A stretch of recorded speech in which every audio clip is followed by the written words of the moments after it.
The woman pushing the housekeeping cart down the hallway of the 12th floor of the Intercontinental Hotel in Geneva drew no attention. Her movements were precise, methodical, identical to those of any other employee working in that five-star establishment. The navy blue uniform was impeccable. The name tag identified her as Fatima Rashid, hired 3 weeks ago by the outsourced company that provided cleaning services to the hotel. Nothing about her suggested that every step, every discreet glance at the security cameras, every calculated pause in front of guest doors was part of an intelligence operation that had begun 8 months earlier, thousands of miles away, in a windowless room in the undergrounds of Tel Aviv. No one suspected that the seemingly disinterested housekeeper was actually an agent, trained in the most sophisticated techniques of infiltration and surveillance, and that the Saudi prince staying in the presidential suite on the 12th floor had been watched for weeks by eyes he would never be able to detect. Ali al-Hazmi was not just any prince in the vast and complex hierarchy of the Saudi royal family. His official position was modest, a distant member of the line of succession who held mid-level administrative posts in the Ministry of Interior. But Mossad analysts knew that this discreet facade hid something much more significant and dangerous. During 6 years of meticulous surveillance, communications intercepts and information obtained through human sources patiently cultivated in the Arab world, the Israelis had built a detailed profile of al-Hazmi that revealed his true role. He was not simply a second-tier bureaucrat, but the principal financier of a network of terrorist cells operating on 3 continents, funneling millions of dollars through elaborate financial schemes involving European banks, shell companies registered in tax havens, and charitable organizations that served as fronts for moving resources destined to buy weapons, explosives, and logistical support for groups that held Israel as a priority target. The codename they gave him internally was revealing: Red Prince, a reference not only to the color associated with danger, but also to the blood of the victims of the attacks his money had made possible. 17 terrorist operations over 5 years, resulting in 143 deaths and hundreds of injuries, had financial connections leading directly or indirectly to Ali al-Hazmi, according to conservative estimates by the Mossad's counter-terrorism division. The operation to neutralize the Red Prince could not follow the traditional methods Israel had employed against targets in hostile territory or conflict zones. Geneva was not Beirut or Damascus, but the heart of European neutrality, a city where dozens of international organizations maintained headquarters, and where surveillance of foreign intelligence activities was particularly intense. A physical elimination in the classic style, however clean and professional the execution, would create unacceptable diplomatic repercussions and potentially damage strategic relationships Israel quietly maintained with European governments. The approach needed to be different, more subtle, more creative. Instead of eliminating al-Hazmi, the strategy approved by the upper echelons of the Mossad focused on something potentially more devastating to his operations: publicly exposing his financial network, dismantling his banking connections, and compromising his operational capacity to such an extent that he would become useless to the terrorist groups that depended on his funding. To achieve this goal, it would be necessary to obtain irrefutable evidence of his financial transactions, communications with intermediaries, and documents proving money flows between his personal accounts and the terrorist organizations he supported. And this evidence was stored somewhere inside that presidential suite at the Intercontinental Hotel, likely on a laptop protected by military-grade encryption or on physical storage devices that al-Hazmi kept under constant watch. The agent who assumed the identity of Fatima Rashid was no beginner in the complexities of human espionage. Born in Morocco to Jewish parents who had emigrated to Israel in the 1960s, she spoke Arabic with the natural fluency of someone who had grown up hearing the language at home, mastered the French that was the lingua franca in Geneva, and possessed that rare ability to become invisible in service environments where employees are perceived merely as functions and not as individuals. Her training at the Mossad had included 3 years of intensive preparation in infiltration techniques, technical knowledge of electronic security systems, procedures for data extraction from digital devices, and something equally important: The psychological ability to maintain absolute calm under extreme pressure, to continue playing a role even when every instinct screamed to flee or react. She had participated in 6 previous operations in different European countries, always under meticulously constructed identities, always in service roles that allowed access to places ordinary people never penetrated. But this operation was different in scale and risk. The target was a member of the Saudi royal family, protected by private security guards and the discreet but real attention of his own country's intelligence services. Any mistake, any slip-up that raised suspicions, would result not only in the failure of the mission but potentially in an international incident that could expose the entire network of Israeli operations in Europe. The infiltration into the hotel's cleaning staff had required months of preparation. The Mossad had identified the outsourced company, providing cleaning services to the Intercontinental, and studied its hiring processes, discovering that staff turnover was high and background checks were relatively superficial for low-level positions. An identity was built in layers. Authentic Moroccan documents obtained through contacts in that country's immigration department, an employment history fabricated but verifiable through shell companies the Mossad maintained in different European cities, and professional references provided by agents posing as former employers. The woman who presented herself for the job interview as Fatima Rashid had a coherent and verifiable story. A Moroccan immigrant who had worked in hotels in Paris and Lyon needed the job to support 2 children and was available for night shifts and irregular hours. The human resources manager of the outsourced company had no reason to suspect anything. The references were checked and confirmed. The documents looked legitimate because they were legitimate, produced with the collaboration of elements within the Moroccan government who maintained discreet relations with Israel. 3 weeks after the interview, Fatima Rashid began her first shift at the Intercontinental Hotel, working the afternoon shift, cleaning rooms between 2 and 10 at night, exactly the time slot that would give access to the Red Prince's suite. During the first 2 weeks, the agent did nothing but her job. She cleaned rooms, emptied trash bins, changed towels, and strictly followed company protocols. She needed to establish a pattern of normal behavior, become part of the hotel's institutional landscape, be just another invisible employee whom guests barely noticed and supervisors considered reliable. Gradually, she mapped the hotel's security routines, identified the points where surveillance cameras had blind spots, memorized the security guards' patrol schedules, and studied the movement patterns of the other staff. She especially observed the private security guards accompanying Ali Al-Hazmi, noting that they held position in the hallway when the prince was in the suite, but withdrew to the adjoining room when he requested privacy. She identified the time of day when the prince usually went out for meetings, leaving the suite empty for periods ranging between 2 and 4 hours. She mentally catalogued every relevant detail, building the operational knowledge that would be necessary when the moment to act arrived. Throughout this period, she made not a single suspicious move, showed not the slightest interest in the presidential suite, beyond what would be natural for an employee who knew she was outside her usual work area. Patience was fundamental. Rushing was the mistake that destroyed operations. The first direct contact with Ali Al-Hazmi happened in the 3rd week, completely unexpectedly. The agent was finishing cleaning a room on the 11th floor when she received an urgent call via radio from the supervisor. One of the employees assigned to the presidential suite had called in sick, and someone needed to take over immediately because the guest had requested emergency cleaning after spilling wine on one of the carpets. Fatima Rashid was assigned the task. As she pushed the housekeeping cart down the hall toward the presidential suite, her training took control of every physical reaction. She kept her breathing regular, avoided any sign of bodily tension, and projected the attitude of slight annoyance of an employee being forced to do extra work at the end of a long shift. The prince's security guards checked her identification, confirmed via radio with hotel management, and finally authorized her entry. The suite was exactly as the architectural plans obtained weeks earlier had shown.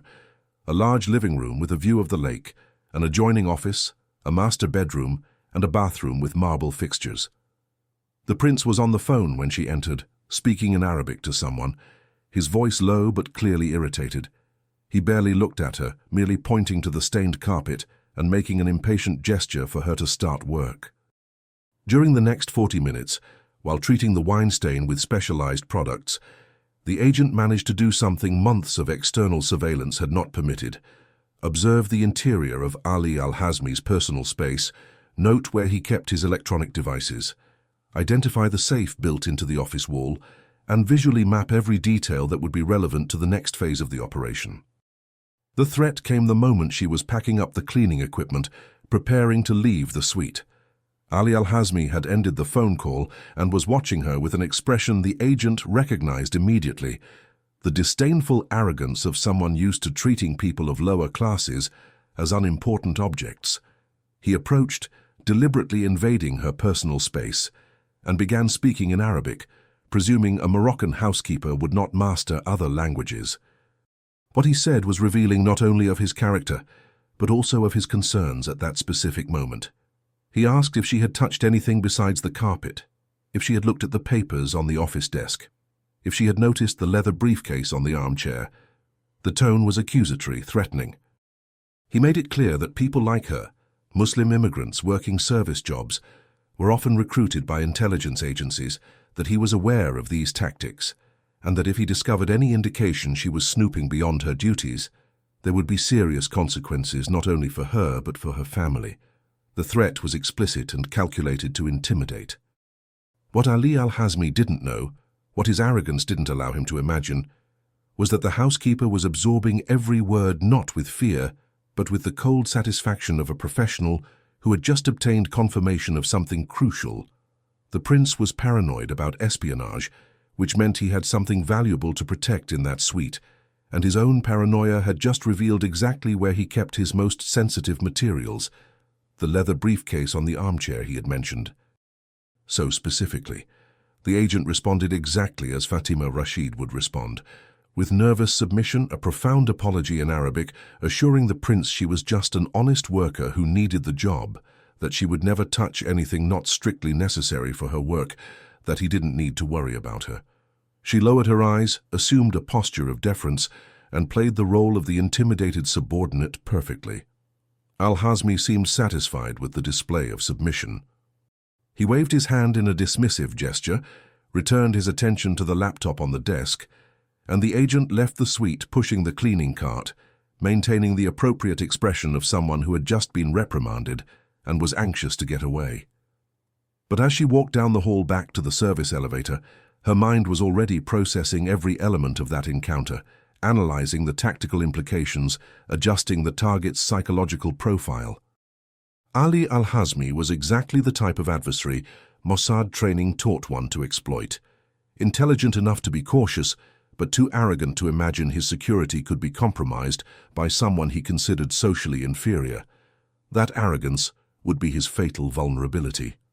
The report the agent transmitted that night to her handler in Tel Aviv, using an encrypted communication channel through a seemingly innocuous messaging app, contained valuable operational details.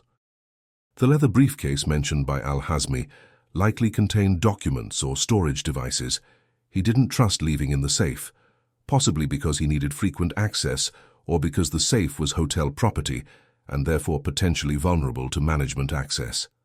The level of paranoia demonstrated by the prince suggested he was actively worried about surveillance, which could mean he was aware of being investigated or simply applied high-security precautions as a matter of routine. The physical layout of the suite offered some possibilities for a covert operation, but also presented significant challenges, particularly the constant presence of security guards in the hallway and the fact that any prolonged absence of Al-Hazmi from the suite was unpredictable and could be interrupted abruptly if he decided to return unexpectedly. The analysis in Tel Aviv took 3 days. Experts in covert operations, electronic surveillance technicians and senior planning officers debated different approaches, evaluated risks, and calculated probabilities of success and failure. The final decision was to execute a direct access operation to the suite during a specific time frame analysts had identified as the most favorable window of opportunity. Ali Al-Hazmi maintained a relatively predictable routine on Tuesday mornings. He left the suite precisely at 9 o'clock for meetings that consistently lasted between 2.5 to 3 hours, returning to the hotel between 11 and noon. During this interval, his security guards remained in the hallway, but were not authorized to enter the suite unless there was an emergency, following the prince's explicit instructions as he valued his privacy above security considerations when he was away. This time window offered the possibility of covert entry, searching for relevant materials, and withdrawal without detection, provided every element was executed with chronometric precision. The approved plan involved 3 components that would need to function in perfect synchronization. First, the agent would enter the suite using access credentials for the hotel's electronic card system that had been discreetly cloned by the Mossad technical team via a device temporarily installed on one of the 12th floor card readers. Second, while she conducted the physical search of the suite, a support team positioned in a rented room 3 floors below would interfere with the guards' radio signals, creating brief communication interruptions that would be attributed to common technical glitches in wireless systems. Third, an observer positioned discreetly in the hotel lobby would monitor Al-Hazmi's movements and alert immediately if he returned earlier than planned, giving the agent the minimum necessary time to abort the operation and leave the suite before being discovered. Tuesday morning arrived with the cloudy sky typical of Geneva in autumn. The agent reported for her shift normally, wearing her cleaning uniform, pushing the cart with the usual supplies, but also carrying concealed equipment that had been discreetly introduced into the hotel over the previous days. A compact data copying device that could transfer the entire contents of a hard drive in less than 20 minutes, a miniaturized camera to photograph documents, and specialized lock-picking tools hidden inside seemingly ordinary cleaning product containers. At 9:03 in the morning, Ali Al-Hazmi left the presidential suite accompanied by one of his guards, leaving the second guard positioned in the hallway per the usual pattern. The agent waited 15 minutes, enough time to be sure the prince wouldn't return, because he forgot something, then headed to the 12th floor pushing the cleaning cart as if it were just another routine task. The guard in the hallway recognized her from the previous occasion, verified her ID per standard procedure, and showed no suspicion when she explained she had been assigned to do a maintenance cleaning of the suite during the guest's absence. The cloned access card worked perfectly. The green light flashed and she entered the suite, closing the door softly behind her. The next 87 minutes were an exercise in professional precision that few intelligence agents in the world would be capable of executing with the necessary level of technical competence and emotional control. The agent started with the leather briefcase Al-Hazmi had mentioned, finding it exactly where it was during the previous cleaning, on the same armchair in the office. Inside were 3 cell phones, each presumably used for different types of communication, 2 USB storage devices, and a folder containing documents printed in Arabic and English. Using the miniaturized camera, she photographed every page of the documents, working methodically, ensuring the lighting was adequate, and every image captured the text completely legibly. The phones were more problematic because they would require unlocking, but the USB devices could be copied directly. She connected each to the data transfer device, watching the progress bar as terabytes of information were duplicated in a matter of minutes. While this processed, she conducted a systematic search of the rest of the suite, checking possible hiding places, examining the wall safe which was locked, but which she photographed from multiple angles for later analysis of the lock, mentally documenting every item that could have relevance for intelligence analysis. In the bedroom, she found a second laptop stored in a suitcase in the closet, older than the one on the office desk, possibly a backup device. This too was connected to the data copy system, although the process took longer due to the larger volume of stored information. At 10:42, with the data extraction operation still in progress on the second laptop, the agent received the alert every professional fears, a brief and urgent message on the small communication device hidden under her uniform. The target was returning to the hotel much earlier than expected. He had already entered the lobby and was heading to the elevators. She had perhaps 3 minutes, possibly less, before the suite door opened. Training took control, suppressing any panic reaction. She disconnected the laptop, even without the data transfer being complete, stored it exactly as it was in the suitcase in the closet, visually verified that all objects were in their original positions, quickly placed her equipment back in the cleaning cart disguised among the toiletries, and left the suite pulling the door until it closed with the characteristic click of the electronic lock. The guard in the hallway looked at her but showed no suspicion. She was just the housekeeper leaving after completing her work. The agent pushed the cart toward the service elevator, forcing every muscle to maintain a normal pace, no rushing that might draw attention. Behind her, she heard the distinct sound of the main elevator arriving at the 12th floor, doors opening, voices in Arabic. She turned the corner seconds before Ali Al-Hazmi appeared in the hallway, reached the service elevator, pressed the button, and descended maintaining the neutral expression of someone just executing another monotonous task on a workday like any other. 2 hours later, in a safe apartment discreetly rented by the Mossad in a residential neighborhood in the suburbs of Geneva, the agent transferred the collected data to an encrypted connection that sent it directly to Tel Aviv. The volume of material was substantial, more than 50 photographed documents, complete data from 2 USB devices, and approximately 60% of the content of the second laptop that had been copied before the forced interruption of the operation. Analysts in Israel began working immediately, processing the documents, deciphering encrypted communications, tracking bank account numbers, identifying names of intermediaries, building maps of financial networks connecting Ali Al-Hazmi to terrorist organizations through multiple layers of corporate entities and seemingly legitimate transactions. What emerged from this analysis was devastating. Documented evidence of financial transfers totaling tens of millions of dollars, specific instructions on how funds should be distributed to different operational cells, communications with attack coordinators, revealing not only funding but also the Red Prince's direct involvement in the strategic planning of terrorist operations. It was exactly the kind of evidence that could be used not only to expose Al-Hazmi, but also to pressure European governments and banking authorities to take action against the financial infrastructure sustaining terrorism. The exposure operation was carefully orchestrated over the following weeks. The Mossad could not simply release the material publicly without revealing its methods and sources, which would compromise future operations and put the agent at risk. Instead, the information was selectively shared with European intelligence agencies through established cooperation channels, presented as the result of financial investigations conducted by those same agencies. Documents were discovered by Swiss banking authorities during routine audits. Intercepted communications appeared in reports by German and French intelligence services. Pieces of the puzzle were distributed so that each country involved believed it was conducting its own independent investigation, when in reality they were all working with fragments of the same set of evidence originally obtained from Ali Al-Hazmi's suite. The result was a coordinated series of actions that systematically dismantled the Red Prince's financial network.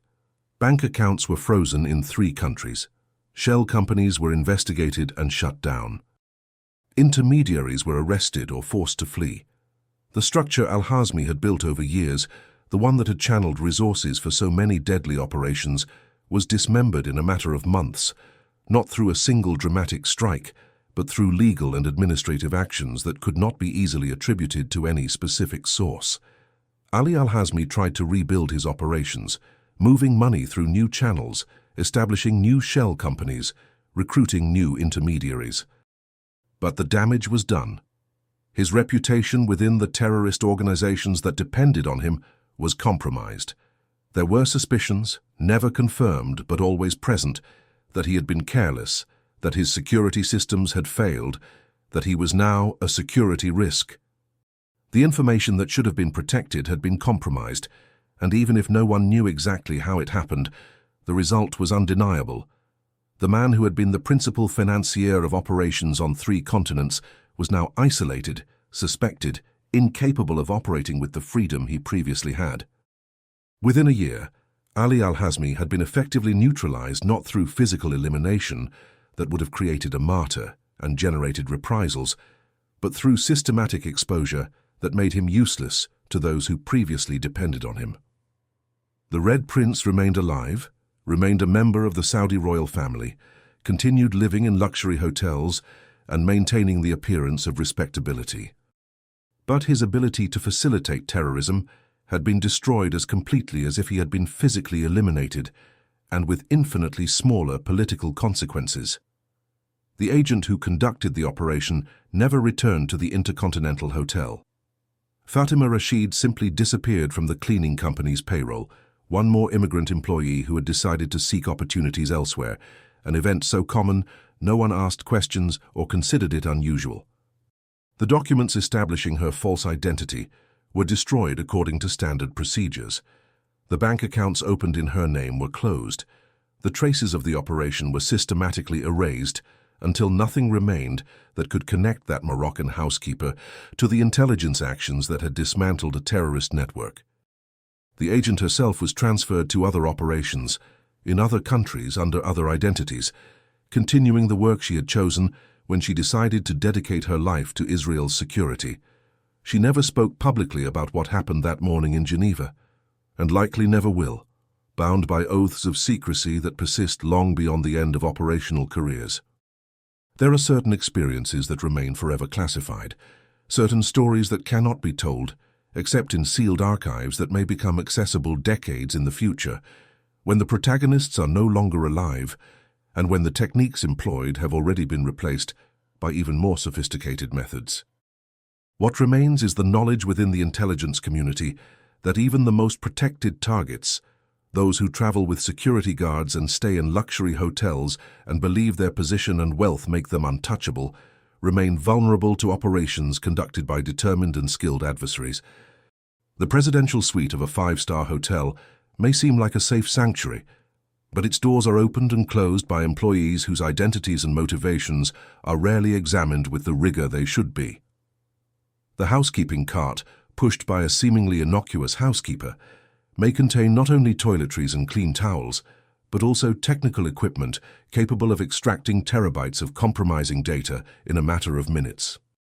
The woman who lowers her eyes submissively when threatened may actually be recording every word, analyzing every reaction, transforming her interlocutor's arrogance into operational intelligence that will be used to destroy everything he has built. This is the world in which intelligence services operate, a world where appearances are meticulously constructed to deceive, where every interaction can have hidden meanings, where the reality seen by casual observers is often an elaborate illusion designed to hide operations happening simultaneously in multiple layers of complexity that only trained professionals can perceive and navigate. Ali Al-Hazmi likely never knew what really happened during that specific period of his life. He may have suspected there was some kind of security breach when his financial networks began to collapse, when accounts were frozen and intermediaries disappeared. But without concrete evidence, without the ability to identify exactly when and how his information was compromised, he was left only with vague suspicions and the growing certainty that he had been infiltrated somehow. The paranoia he had demonstrated when threatening that housekeeper proved justified, though it came too late and in a way he could never have anticipated. His arrogance in presuming he could intimidate someone he perceived as socially inferior, his confidence that no one would dare act against a member of the Saudi royal family, these were the psychological weaknesses that allowed the operation to succeed. Mossad training teaches that every adversary has vulnerabilities, not just technical or physical, but also psychological and cultural, and that identifying and exploiting these vulnerabilities is often more effective than direct confrontation. Ali Al-Hazmi had built sophisticated defenses against threats he could imagine: physical security, communications encryption, compartmentalization of information.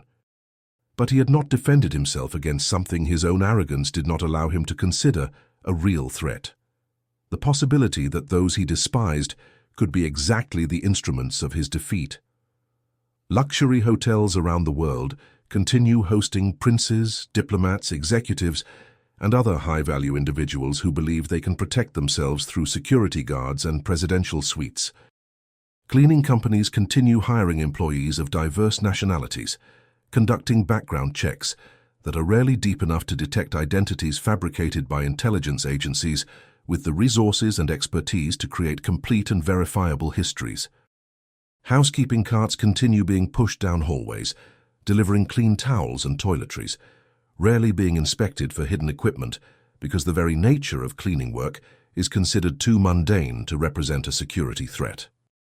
And somewhere, agents trained in infiltration techniques and human espionage continue assuming these seemingly innocuous identities, continue executing operations that will never be publicly recognized, continue transforming the social invisibility of certain types of work into an operational advantage that allows penetrating defenses that seem impenetrable to observers who do not understand how modern intelligence actually works.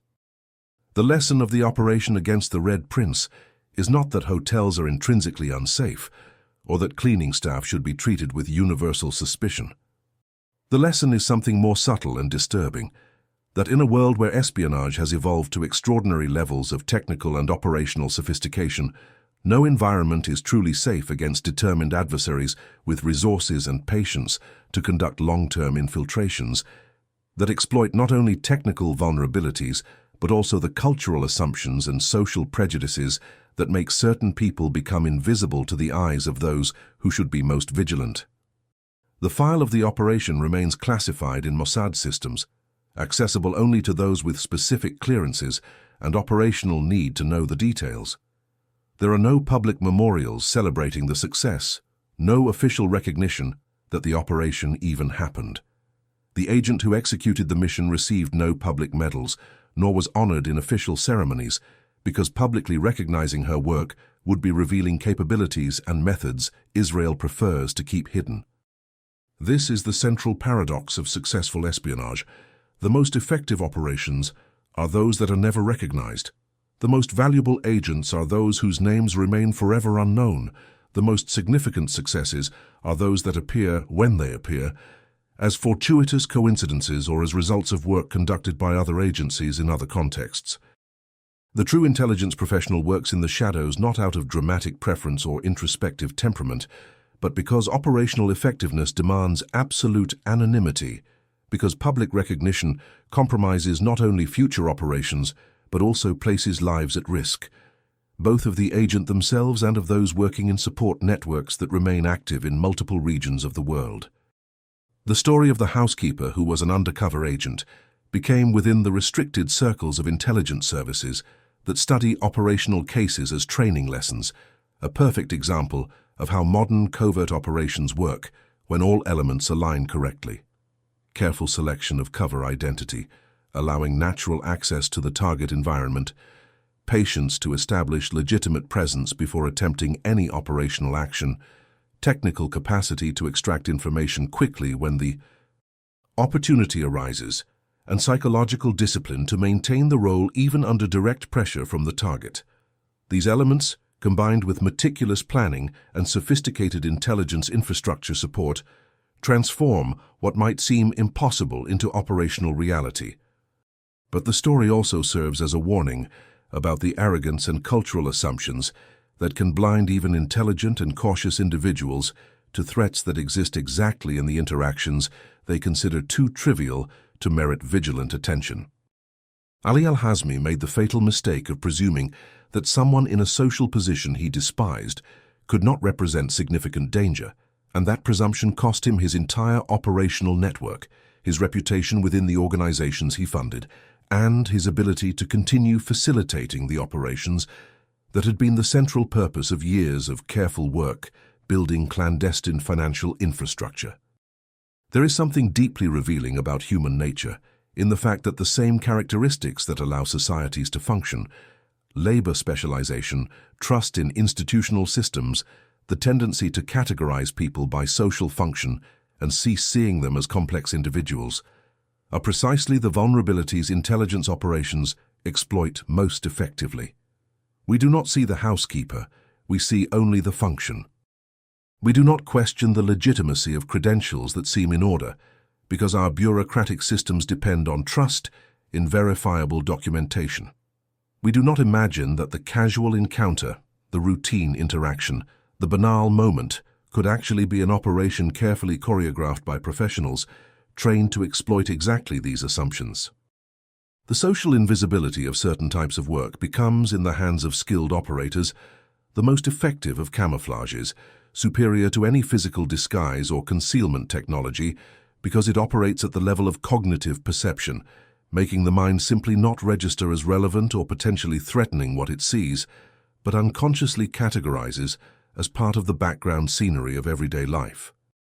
This is the true art of modern human espionage, not hiding physically, but hiding in plain sight, occupying roles that exist everywhere, but are rarely truly seen by those who should be most vigilant against infiltration. And so the story continues, repeating in variations across decades and continents, each operation adapted to specific circumstances, but all sharing the same fundamental principles that transform the mundane into dangerous, the visible into invisible, the despised into lethal. Somewhere right now there is another housekeeper pushing another cleaning cart down another hotel hallway. And perhaps she is exactly what she appears to be, an honest worker earning her living through hard and invisible work. Or perhaps not. Perhaps she is looking at security cameras with eyes trained to identify blind spots, memorizing guard patrol patterns, planning how to access the suite of someone who believes they are protected by wealth and social position from any real threat. The truth is, we will never know, and that uncertainty, that impossibility of distinguishing with absolute certainty between the genuine and the fabricated, between the innocent and the operational, is exactly the space where professional intelligence operates most effectively, transforming the trust necessary for societies to function into vulnerability that can be exploited by those trained to see what others do not see and do what others would consider impossible. The Intercontinental Hotel in Geneva continues operating normally, hosting dignitaries and business people, offering the same level of luxury and discretion that has always characterized its reputation. The presidential suite on the 12th floor has been renovated several times since that autumn morning. New carpets replaced the old ones. Electronic systems were updated as technology advanced, but the fundamental structure remains the same. Guests continue arriving with their leather suitcases and expectations of absolute privacy. Guards continue standing watch in hallways, and cleaning staff continue entering and leaving rooms fulfilling their daily routines. To any casual observer, nothing in that space suggests it was ever the stage for an espionage operation that dismantled an international terrorist network. There are no commemorative plaques, no historical markers, nothing to mark that location as different from any other luxury hotel hallway in any other European city. And it is precisely this persistent normality that makes the story more disturbing. The places where intelligence operates do not transform into museums or memorials. They simply continue existing as they always have, indifferent to the events they witnessed, ready to potentially witness new events equally significant and equally destined to remain hidden from public consciousness. The human resources manager, who hired Fatima Rashid, likely never knew she had been deceived by a carefully constructed intelligence operation. For her, it was simply one more temporary employee who eventually moved on, a pattern so common in the hospitality industry that it didn't merit a second thought. The co-workers who briefly interacted with that Moroccan housekeeper in the hotel hallways and locker rooms hold no specific memories of her, because she made sure not to create memorable impressions, to be just another face among dozens passing through work shifts over months and years. This absence of a trail, this ability to go completely unnoticed even by those who were in daily physical proximity, represents perhaps the agent's greatest operational achievement. She existed in that space long enough to execute her mission, but left absolutely nothing that could later be identified as suspicious or unusual by any investigation that eventually tried to trace how Ali al-Hazmi's security was compromised. In a field where leaving traces can mean not only operational failure, but also risk of life, the ability to disappear without leaving clues is the definitive mark of exceptional professionalism.